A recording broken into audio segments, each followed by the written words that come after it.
नमस्कार, पंजाब केसरी देख रहे हैं आप और मैं हूं जयपाल।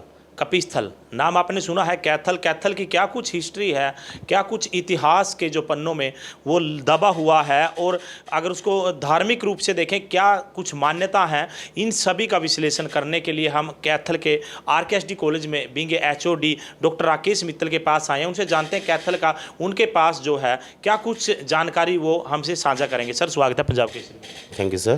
डॉक्टर साहब, सबसे पहले जानना चाहेंगे कैथल का इतिहास, कैथल का नाम कैसे पड़ा, क्या कुछ इसका इतिहास रहा है, उसके बारे में जानना चाहेंगे। डॉक्टर साहब, जितनी मुझे जानकारी है उसके आधार पर मेरा मानना है कि जो ऐतिहासिक सोर्स है उसमें कैथल को कपिस्थल के नाम से जाना गया है।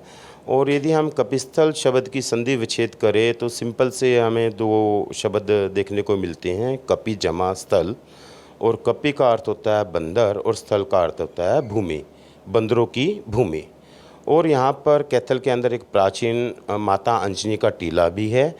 और हम इतिहासकारों का ऐसा मानना है कि संभवतः कि यहाँ पर भगवान हनुमान जी का जन्म हुआ था और इसी कारण कैथल शहर को कपिस्थल कहा गया। और इस बात का हमारे पास जो सबसे बड़ा प्रूफ है वो ये है कि कैथल शहर के बीचों बीच प्राचीन माता अंजनी का टीला है जी। और डॉक्टर साहब, टीला की आपने बात की तो अनुमान लगाया जाता है, श्रुतियाँ का रूप आप देंगे क्योंकि इतिहासकार हो, आप बच्चों को पढ़ाते हो, या फिर इसका कोई ऐसा कोई रिकॉर्ड अभी तक कोई आपकी स्टडी में आया हो? डॉक्टर साहब, देखिए कि मैं मॉडर्न हिस्ट्री का विद्यार्थी हूँ और जितनी मुझे नॉलेज है कि ऑन रिकॉर्ड्स तो मैं नहीं कह सकता कि कहीं पर किसी गवर्नमेंट रिपोर्ट्स के अंदर इसका मेंशन किया गया हो, परंतु जैसे कि भारत सरकार या हरियाणा सरकार की जो स्टैटिस्टिकल रिपोर्ट होती है जिसके अंदर प्रत्येक ज़िले तहसील की इंट्रोडक्शन के बारे में बताया जाता है, वहाँ पर भी जो मैंने जानकारी दी है कि कपिस्थल को ही कैथल का प्राचीन नाम के रूप में वहाँ पर दर्ज किया गया है। एक डॉक्टर साहब, वामन पुराण में भी जो है कैथल का हमने सुना है कि इसका जिक्र हुआ है। वामन पुराण को क्या कुछ आपने पढ़ा है, क्या कुछ जाना? देखिए, जो पुराण हैं, पुराण एक श्रुतियों के स्रोत में आते हैं। श्रुतियाँ वो होती हैं जो एक व्यक्ति से एक जो ज्ञान है वो दूसरे व्यक्ति तक सुनने के माध्यम से पहुंचता है। और जैसे कि आपने कहा बिल्कुल ठीक है कि वामन पुराण के अंदर भी कपिस्थल शब्द का जिक्र आया है। और ऐसा कहा गया है कि जो कुरुक्षेत्र के अंदर जो महाभारत का युद्ध हुआ था उस युद्ध के अंदर जो ज्येष्ठ पांडुपुत्र थे महाराज युधिष्ठिर, उन्होंने अपनी सेना के आराम के लिए इस स्थान का चयन किया था। और उस ज़माने का महाभारत कालीन हमारे कैथल में एक मंदिर भी है जिसे नवग्रह मंदिर के नाम से जाना जाता है। और मेरे ख्याल से शायद वो माता गेट के बैक साइड पड़ता है। और वो इस बात का सबूत है कि महाराज युधिष्ठिर ने शहर को बसाया था अपनी सेना के रहने के लिए, विश्राम के लिए। डॉक्टर साहब, 11 रुद्री जो आपने मंदिर का बात की माता गेट के, और एक और डॉक्टर साहब इसमें जो हिस्ट्री अभी तक कैथल की निकल के आई है, रजिया बेगम, उसके बारे में क्या कुछ? हाँ, ये हमारे कैथल के लिए बड़ा ही गौरव की बात है कि हमारा कैथल को ना केवल इंडिया लेवल पर बल्कि वर्ल्ड लेवल के ऊपर भी पढ़ा जाता है। जब कभी भी सल्तनत काल के बारे में कोई विद्यार्थी जानता है तो उसको हमारे कैथल के बारे में अवश्य ही जानना पड़ेगा, क्योंकि भारत के अंदर एक महिला शासिका हुई है जिसका नाम रजिया सुल्ताना था, जिसने 1236 से लेकर 1240 तक इस हिंदुस्तान की मलिका के रूप में, सुल्ताना के रूप में राज किया। और कहा जाता है, ये रिकॉर्ड में है, बरनी की जियाउद्दीन बरनी की किताब है, उसके अंदर रिकॉर्ड के अंदर है ये बात कि एक बार रजिया सुल्ताना बठिंडा का एक सूबेदार था जिसका नाम था अल्तुतुनिया, उसने रजिया सुल्ताना के खिलाफ विद्रोह किया। उस विद्रोह को दबाने के लिए रजिया सुल्ताना दिल्ली से बठिंडा गई और बठिंडा के अंदर जाकर रजिया सुल्ताना हार गई। और हारने के पश्चात उसने अल्तुतुनिया से शादी कर ली। और जब वो अल्तुतुनिया के साथ वापस दिल्ली आ रही थी तो रात को उसने कैथल के अंदर विश्राम किया। और कहा जाता है कि उसकी सेना पीछे छूट गई थी। अल्तुतुनिया और रजिया दोनों अकेले थे, जिन्होंने मानस गांव के करीब रात को अपना टेंट लगाया और रात को कुछ चोरों के द्वारा उनको साधारण स्त्री व पुरुष समझकर लूटने के लिए उनका कत्ल कर दिया गया। और यहाँ पर उनकी एक कब्र बनाई गई, परंतु बाद में उनकी कब्र को यहाँ से उठाकर दिल्ली ले जाया गया। तो डॉक्टर साहब, मानस गांव का जिक्र आपने किया, कैथल जिले के अंदर पड़ता है, क्या कुछ वहाँ कोई अवशेष, कुछ ऐसा निशानी अभी भी जीवित है? नहीं, अभी तो नहीं है, क्योंकि आर्कियोलॉजिकल सर्वे ऑफ इंडिया के द्वारा जो उनकी कब्र है वो दिल्ली के अंदर संरक्षित है। जैसे कि मैंने अपने थोड़े समय पहले बताया कि उनका कत्ल यहाँ पर हुआ था और उनको गांव के लोगों ने ही दफना दिया था, साधारण व्यक्ति और स्त्री समझकर।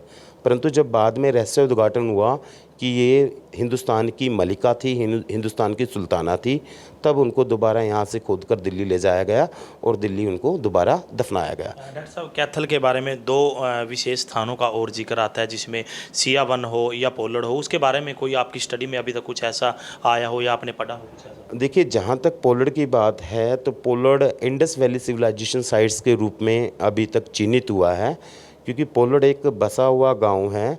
मेरे ख्याल से आर्कोलॉजी सर्वे ऑफ इंडिया ने अभी वहाँ पर ज़्यादा उत्खनन का कार्य नहीं किया है, परंतु इस बात के क्लियर सबूत मिल गए हैं कि पोलड़ इंडस वैली सिविलाइजेशन की साइट थी। अभी वहाँ पर उत्खनन का कार्य होना बाकी है।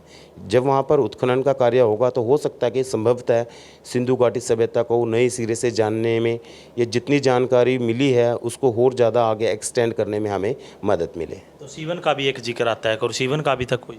देखिए, जो पोलड़ और सीवन है दोनों ही एडजॉइनिंग विलेज है, दोनों ही पास पास हैं, और जब भी इस प्रकार की कोई साइट्स मिलती हैं कि वो कितने किलोमीटर में फैली होगी इसका कोई अंदाज़ा नहीं लगा सकते। इससे पहले भी जो साइट्स मिली है, जैसे धोलावीरी है गुजरात के अंदर, कालीबंगा है, हमारे हरियाणा के अंदर 4-5 साइट है, जैसे कि राखीगढ़ी है, बनावली है, मिठाथल है, उनकी जो डिगिंग एरियाज़ है वो 40 से 50 किलोमीटर है। हम ये नहीं कह सकते कि पोलड़ के 2 किलोमीटर के एरिया में ही इंडस वैली सिविलाइजेशन होगी। हो सकता है कि उसका विस्तार होते होते कैथल तक आ जाए। और आपकी जानकारी के लिए मैं बता दूं कि कैथल के अंदर एक बालू गांव है, उसको भी इंडस वैली सिविलाइजेशन की साइट के रूप में चिन्हित किया गया है, परंतु अभी भी उत्खनन का कार्य बाकी है।